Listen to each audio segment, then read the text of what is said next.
और अम्बरीश जी बड़े प्रतापी और भक्त थे भगवान के। इनकी कथा श्रवण कराए देव राजन।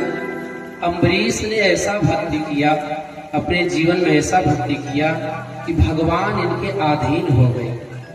वहीं से हमको लग रहा है भगवान ने कहा होगा, अहम भक्त पराधीनो है स्वतंत्र इव द्विज। भगवान ने उसी दिन बताया होगा कि मैं अपने भक्तों के अधीन हूँ। राजा ने परीक्षित ने कहा, गुरुदेव अगर ऐसा है आप वही वाला कथा हमको सुना दीजिए कि भगवान कैसे राजा के अधीन हो गए। तो बताइए राजन, ध्यान पूर्वक सुनो। राजा अम्बरीश ने अपना पूरा जीवन भगवान के श्री चरणों में लगा दिया। कैसे? अम्बरीशो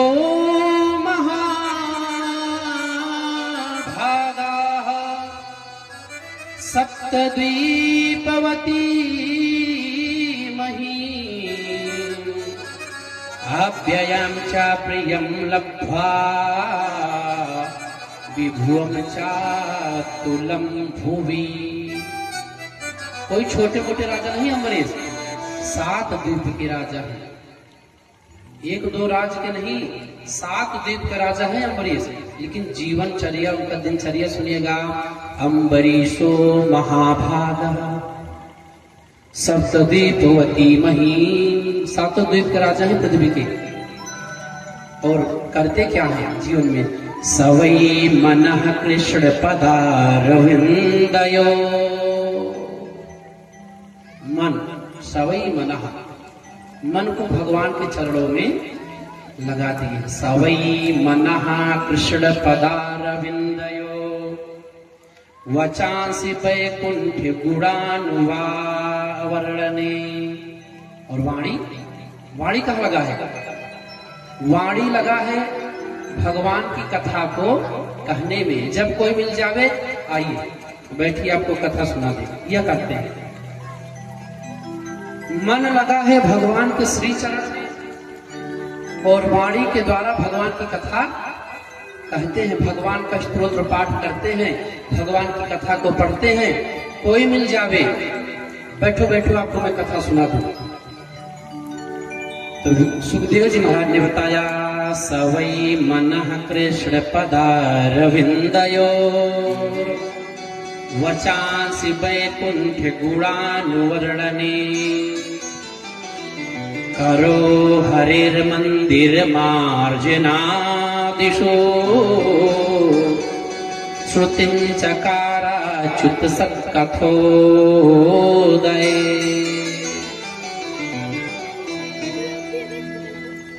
मन भगवान के चरणों में लगाए हैं, वाणी से भगवान की कथा का गुणानुवाद गाते हैं, सुनते हैं, सुनाते हैं। और हाथ के द्वारा भगवान के मंदिर में मार्जनादिशु, मार्जन करते हैं। मार्जन मतलब पोछा, मंदिर का साफ सफाई, मंदिर का देख रेख, भगवान का बर्तन साफ करना, सब स्वयं अम्बरीश जी करते हैं। और है क्या? 7 द्वीप के राजा हैं। 7 द्वीप का राजा हो करके मंदिर में व्यक्ति झाड़ू पोछा कर रहा है।